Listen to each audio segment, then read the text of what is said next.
Please subscribe and don't forget to press the bell icon to get notified whenever we upload a new video. हाँ, तो अब हम लोग पढ़ने जा रहे हैं यूट्रस के बारे में। तो यूट्रस क्या है कि यूट्रस का यहाँ पे डायग्राम बना हुआ है जो हम पहले भी बता दिए थे, पर अब थोड़ा सा पॉइंट वाइज देख लेंगे कि यूट्रस क्या है। It is a hollow pear shaped, hollow pear shaped uterus क्या है, तो ये पियर शेप्ड स्ट्रक्चर है। ये पियर की तरह लगता है, वैसे इन्वर्टेड पियर की तरह ये लग रहा है। जो inverted pear muscular organ situated in the pelvic cavity. Uterus का लोकेशन क्या है, तो यूट्रस का लोकेशन पेल्विक कैविटी है। पेल्विक कैविटी समझते हैं ना, यहाँ पे जो कैविटी होता है जिसे हम लोग पेल्विक कैविटी कहते हैं। एक्चुअली ये पेक्टोरल गॉडेल होता है। यहाँ पे जो शोल्डर में जो गॉडेल होता है इसे हम लोग पेक्टोरल गॉडेल कहते हैं। और हिप के यहाँ पे जो गॉडेल होता है जिसे हम लोग पेल्विक गॉडेल कहते हैं। तो ये पेल्विक गॉडेल में जो कैविटी बनता है जिसे हम लोग पेल्विक कैविटी कहते हैं। तो यूट्रस लाइज कहाँ पे करता है, तो यूट्रस लाइज करता है पेल्विक कैविटी में, in between the urinary bladder and the rectum.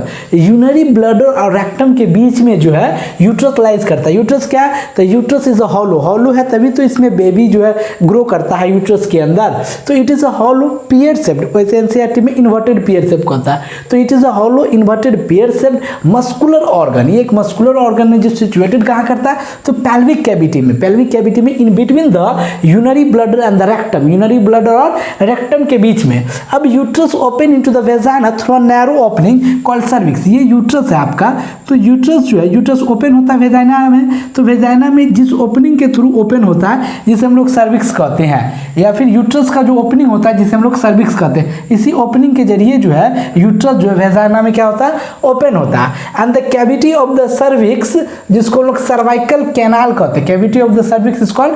यहाँ पे जो सर्विक्स है ना, इस सर्विक्स का भी एक कैविटी होता है जिस कैविटी को हम लोग क्या कहते हैं, cervical canal.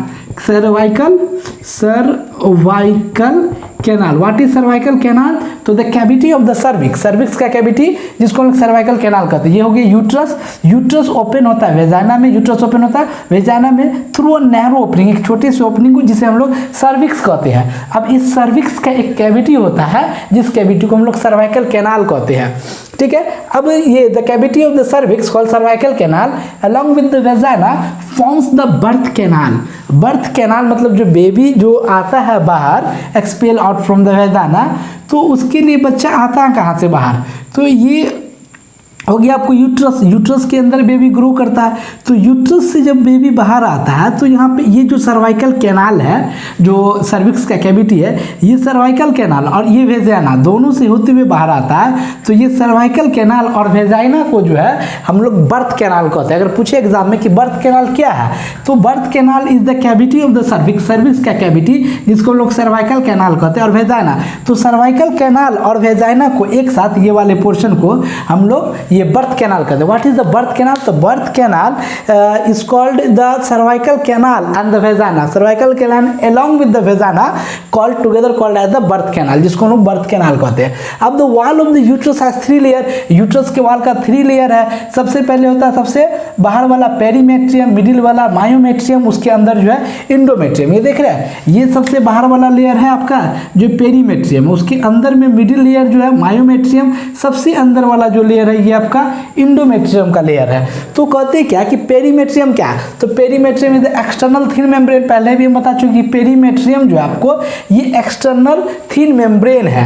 Myometrium middle thick layer of smooth muscles. अब ये जो मिडिल थिक लेयर है मायोमेट्रियम, ये स्मूथ मसल्स का बना होता है, ठीक है। Which exhibits a strong contraction during the delivery of the baby. तो बेबी के डिलीवरी के टाइम में जो एक स्ट्रॉन्ग कॉन्ट्रैक्शन होता है, यूट्रस में क्या होता है, यूट्रस का कॉन्ट्रैक्शन होता है तभी तो बेबी बाहर आता है। जब ऑक्सीटोसिन रिलीज होता है, तो ऑक्सीटोसिन हार्मोन का क्या काम है, तो ऑक्सीटोसिन का काम ही ये है कि contraction of the uterus. Uterus जब कॉन्ट्रैक्ट करता है तभी तो एक्सपेल आउट होता है। इसीलिए जो पेल्विक कैविटी में जो है, पेल्विक कैविटी में कुछ कार्टिलेज होता है जिसमें जो स्ट्रॉन्ग कॉन्ट्रैक्शन को जो है वो बियर कर सकता है या एग्जिबिट कर सकता है। तो क्या होता है कि जब डिलीवरी के टाइम पे जब पुश करते हैं तो यूट्रस में एक कॉन्ट्रैक्शन होता है जिसकी वजह से जो है बेबी एक्सपेल आउट होता है बाहर। तो वो कॉन्ट्रैक्शन किस लेयर में होता है? यूट्रस के स्ट्रॉन्ग होता है तो तीनों लेयर में कॉन्ट्रैक्शन, तभी तो एक्सपेल आउट होगा। लेकिन स्ट्रॉन्ग कॉन्ट्रैक्शन कौन एग्जिबिट करता है? तो मायोमेट्रियम। ये आ सकता है कि ड्यूरिंग क्या कहता है कि during delivery of the baby के डिलीवरी के टाइम में जो है यूट्रस का कौन सा लेयर है जिसमें सबसे ज़्यादा कॉन्ट्रैक्शन होता है? तो जो मिडिल लेयर होता है जिसमें जिसको हम लोग मायोमेट्रियम कहते हैं, वो उसमें सबसे ज़्यादा कॉन्ट्रैक्शन होता है डिलीवरी के टाइम में। और सबसे अंदर वाला जो लेयर है ये वाला जो आपका इंडोमेट्रियम है, यहाँ पे सो भी कर दी इंडोमेट्रियम। तो इंडोमेट्रियम का क्या काम है? The inner wall of the uterus which undergo cyclical change during the menstrual cycle. अब मेंस्ट्रुएशन के टाइम में यही इंडोमेट्रियम का वॉल जो सबसे अंदर वाला लेयर जो है यूट्रस का, जिसे हम लोग इंडोमेट्रियम कहते हैं, इसी इंडोमेट्रियम के वॉल में जो साइक्लिकल चेंज होता है, एक्चुअली जो अनफर्टिलाइज एग आता है वो अनफर्टिलाइज एग यहाँ पे जो ब्रेक करता है वॉल को, यूट्रस के वॉल को, तो वो सबसे अंदर वाला जो लेयर आता है जिसको हम लोग इंडोमेट्रियम कहते हैं, उसको ब्रेक करता है, तब जो मुकस और ब्लड कम आउट होता है। तो बस याद आपको ये रखना है कि डिलीवरी के टाइम में स्ट्रॉन्ग कॉन्ट्रैक्शन कौन एग्जिबिट करता है? मिडिल लेयर, जिसे हम लोग मायोमेट्रियम कहते हैं। और ये मेंस्ट्रुएशन के टाइम पे साइक्लिकल चेंज किस लेयर में होता है? तो इंडोमेट्रियम जो लेयर है जिसमें मेंस्ट्रुएशन के टाइम में साइक्लिकल चेंज देखने को मिलता है, ठीक है। And it play important role in reproduction as it secretion nourish the blastocyst for few days before implantation. अब क्या है कि ब्लास्टोसिस्ट होता है क्या? What is blastocyst? तो ब्लास्टोसिस्ट आगे पढ़ाएंगे जब हम लोग वो एम्ब्रियोनिक डेवलपमेंट पढ़ेंगे, कि जैसे होता है ना कि एक ओवम और ये स्पर्म दोनों फ्यूज करके एक जायगोट बनाता, फिर जायगोट जो है एक सेल होता है, वो एक सेल डिवाइड होकर दो सेल से 4 से 16 से 64, तो वो 4 सेल जो उसको हम लोग मोरूला कहते हैं। फिर उसके बाद मोरूला के बाद फिर फर्दर 16 सेल का होता है जिसे हम लोग ब्लास्टोसिस्ट कहते हैं। तो इसी तरह से आगे पढ़ना है। तो ये ब्लास्टोसिस्ट जो है ना, ये डेवलपमेंट के स्टेज में जैसे जायगोट के बाद मोरूला के बाद वो बनता है। जैसे सबसे पहले हो गया जायगोट के बाद बनता है मोरूला, और उसके बाद बनता है आपको ये ब्लास्टोसिस्ट। तो ये मतलब कि एम्ब्रियोनिक स्टेज में पढ़ेंगे ना कि पहले 1 से 2 से 1 सेल रहता है जायगोट, फिर 2 4 बनता है मोरूला, फिर उसके बाद जो 16 64 बनता है तो वो ब्लास्टोसिस्ट, फिर आगे एम्ब्रायो बनते चला जाता है। तो ये ब्लास्टोसिस्ट जो है ना वो डेवलपमेंट का स्टेज है। तो यही ब्लास्टोसिस्ट ही ना इम्प्लांटेशन करता है कि जब 16 सेल बन जाता है तब जाके यूट्रस के वाल में जो है वो उसका इम्प्लांटेशन होता है। तो द इम्प्लांटेशन के समय में कि endometrium play A secretion nourish the blastocyst for a few days before implantation.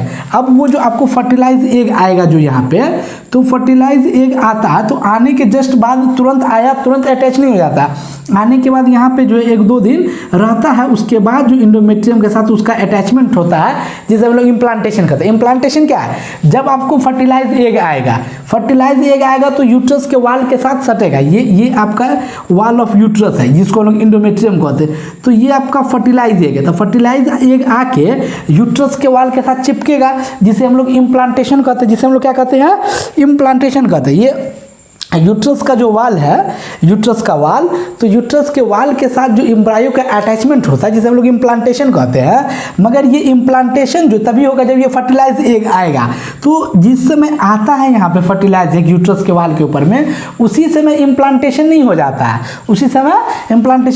तो 1-2 दिन यहाँ पे रुकता है। तो रुकने के दौरान उसको नरिशमेंट कौन प्रोवाइड कराता है? तो इंडोमेट्रियम। तो इंडोमेट्रियम के बारे में आपको ये याद रखना है। इंडोमेट्रियम का 2 पॉइंट, पहला कि जो मेंस्ट्रुएशन जब होता है तो मेंस्ट्रुएशन के टाइम पे साइक्लिकल चेंज इंडोमेट्रियम के वाल में होता है। और दूसरा पॉइंट कि जब वो फर्टिलाइज एग, ये क्या है? ये आपको फर्टिलाइज एग है।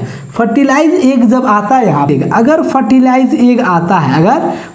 एग आता है तो यूट्रस के वाल के साथ वो इम्प्लांट होगा। इम्प्लांटेशन क्या है? The attachment of the fertilize egg with the wall of the uterus is known as implantation. यानी कि ये फर्टिलाइज एग का यूट्रस के वाल के साथ इम्प्लांट होना जिसे हम लोग इम्प्लांटेशन कहते हैं। तो फर्टिलाइज एग जो होता है, कौन सा एग आता है? तो एग का कौन सा सेल? तो जैसे फर्टिलाइज एग होगा तो पहले जायगोट बनेगा, जायगोट के बाद मोरूला बनेगा, मोरूला का ब्लास्टोसिस्ट, मतलब पहले 1 सेल आता है, 1 से 2 से 4 से 16, तो जो 16 सेल स्टेज होता है, 16 सेल स्टेज जिसको हम लोग ब्लास्टोसिस्ट कहते हैं। तो ये भी क्वेश्चन आ सकता है कि किसका जो है अटैचमेंट होता है यूट्रस के वाल के साथ? तो यूट्रस के वाल के साथ ब्लास्टोसिस्ट का अटैचमेंट होता है। किसका अटैचमेंट होता है? पहला क्वेश्चन ये हो गया कि ब्लास्टोसिस्ट जो है, ब्लास्टोसिस्ट अटैच होता है यूट्रस के वाल के साथ। यूट्रस के किस वाल के साथ? तो इंडोमेट्रियम के साथ। यानी कि ब्लास्टोसिस्ट का इंडोमेट्रियम के साथ जो है अटैचमेंट होता है, जिस प्रोसेस को हम लोग क्या कहते हैं? इम्प्लांटेशन। तो इम्प्लांटेशन जो है तो ये कहने का मतलब हुआ कि इम्प्लांटेशन तुरंत नहीं होता है। अगर फर्टिलाइज एक आता है यहाँ पे ब्लास्टोसिस्ट, तो आते मात्र उसी समय अटैचमेंट नहीं होगा, आएगा 1-2 दिन यहाँ पे वेट करेगा, उसके बाद अटैचमेंट होगा। तो वो 1-2 दिन जस्ट बिफोर इम्प्लांटेशन से जस्ट पहले 1-2 दिन उसको नरिशमेंट प्रोवाइड कराता है कौन? तो इंडोमेट्रियम। तो इंडोमेट्रियम का क्या काम है? तो इंडोमेट्रियम नरिशमेंट प्रोवाइड कराता है ब्लास्टोसिस्ट को या फर्टिलाइज एग को जस्ट बिफोर इम्प्लांटेशन होने से पहले। यानी कि ये वाल है यूट्रस का, ये यूट्रस का वाल है, यहाँ पे आया फर्टिलाइज एग इम्प्लांट होने के लिए, लेकिन आते मात्र तुरंत इम्प्लांट नहीं होता, इम्प्लांट होता है 1-2 दिन में। तो इम्प्लांटेशन के समय, इम्प्लांटेशन से जस्ट 1-2 दिन पहले उसको नरिशमेंट कौन प्रोवाइड कराता है? इंडोमेट्रियम। तो इंडोमेट्रियम के बारे में 3 पॉइंट आपको याद रखना। पहला पॉइंट कि जब मेंस्ट्रुएशन साइकिल होता है, तो मेंस्ट्रुएशन के समय कौन सा लेयर जो है इंडोमेट्रियम का जिसमें साइक्लिकल चेंज देखने को मिलता है? तो इंडोमेट्रियम का सबसे अंदर वाला जो लेयर है यूट्रस का, जिसे हम लोग इंडोमेट्रियम कहते हैं, इंडोमेट्रियम में ही साइक्लिकल चेंज होता है मेंस्ट्रुएशन के समय। पहला। दूसरा क्वेश्चन कि ये जो इंडोमेट्रियम है ये नरिशमेंट प्रोवाइड करवाता है, किसको नरिशमेंट प्रोवाइड करवाता है? तो ये एग को इम्प्लांटेशन होने से जस्ट पहले उसको नरिशमेंट प्रोवाइड भी करवाता है कौन? तो ये इंडोमेट्रियम का सिक्रेशन। अब हम लोग डिस्कस करने जा रहे हैं वेजाइना। वेजाइना क्या है? तो uterus open into elastic muscular tube called vagina. Uterus जो है, यूट्रस ओपन होता है एक इलास्टिक मस्कुलर ट्यूब में, जिसे हम लोग वेजाइना कहते हैं। मतलब यूट्रस के जस्ट नीचे क्या होता है? तो यूट्रस के जस्ट नीचे वेजाइना होता है। It has a outer covering of areolar tissue, middle smooth muscles, inner lining of stratified squamous epithelium without any gland.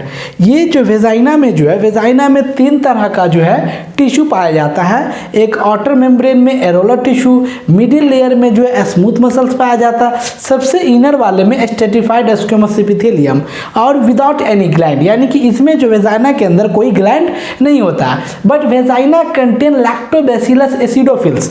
Vagina का जो इन्वायरमेंट होता है वो एसिडिक इन्वायरमेंट होता है, जिस तरह से स्पर्म का भी एसिडिक इन्वायरमेंट होता है, स्पर्म भी एसिडिक होता है, लेकिन जो है उसको जो है ये अल्कलाइन कर देता है। सेमिनल वेसिकल्स का फ्लूइड सब जब स्पर्म में मिलता है तो सीमेन जो होता है हमारा अल्कलाइन नेचर का होता है, और ये जो है वेजाइना एसिडिक नेचर का होता है। वेजाइना का एनवायरनमेंट एसिडिक क्यों होता है? तो क्योंकि vagina contain lactobacillus acidophils. Vagina के अंदर एक बैक्टीरिया होता है जिसका नाम है lactobacillus acidophils, which produce lactic acid and maintain the vaginal pH between 4.9 and 3.5।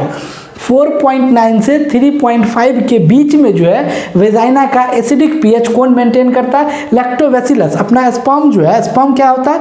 तो स्पर्म होता है एल्कलाइन नेचर का। स्पर्म क्या होता है? एल्कलाइन नेचर का। और वेजाइना का एनवायरनमेंट क्या होता है? एसिडिक, इसीलिए वो एल्कलाइन, ये एसिडिक नेचर न्यूट्रलाइज होता है। But the acidity of the vagina is maintained by which bacteria? That is lactobacillus acidophils. Lactobacillus acidophils is a type of bacteria which present inside the vagina that maintain the vaginal pH in between the range of 4.9 and 3.5। उसके बाद आते हैं कि the acidity inhibit the growth of microbes that may enter the vagina from perineum। ठीक है, the perineum क्या होता है? अच्छा, पहले कि जो एसिडिटी है वेजाइना का, ये एसिडिटी का क्या फ़ायदा है? तो ये एसिडिटी जो है इनहिबिट कर देता है ग्रोथ ऑफ मैक्रोब्स। वेजाइना के अंदर कुछ मैक्रोब्स जो है ये पेरिनियम जो है, पेरिनियम क्या होता है? तो space between the anus and the urogenital opening. बता दिए थे ना कि ये फीमेल के अंदर 2 तरह का ओपनिंग होता है, एक जो है यूरोजेनाइटल ओपनिंग जिसे यूरेथ्रल ओरिफी कहते हैं, एक वेजाइनल ओरिफी।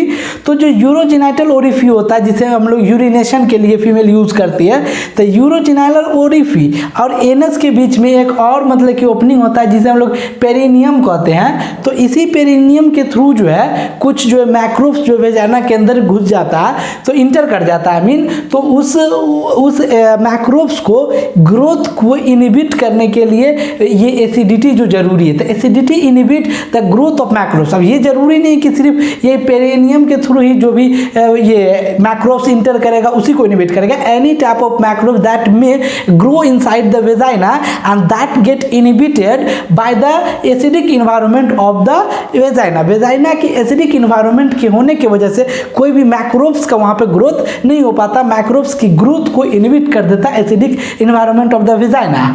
ठीक है, and the opening of vagina partially close by a thin membrane called hymen और वर्जिन नॉट।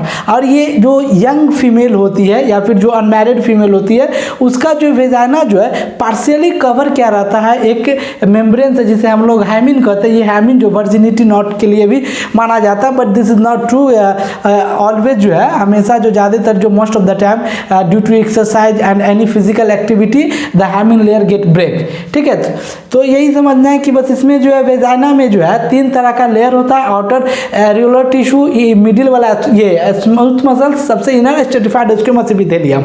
और जो वेजाइना के अंदर जो कोई ग्लैंड नहीं होता, वेजाइना के अंदर बस लैक्टोबैसिलस एसिडोफिल्स होता है जो एसिडिक इन्वायरमेंट प्रोवाइड कराता है। एसिडिक इन्वायरमेंट का रेंज है 4.9 to 3.5 और इसमें ये एसिडिटी किसी मदद करता है। तो जो भी मैक्रोब्स का ग्रोथ होगा उस मैक्रोब्स के ग्रोथ को इनहिबिट कर देता है ये एसिडिक नेचर। ठीक है, Please subscribe and don't forget to press the bell icon to get notified whenever we upload a new video.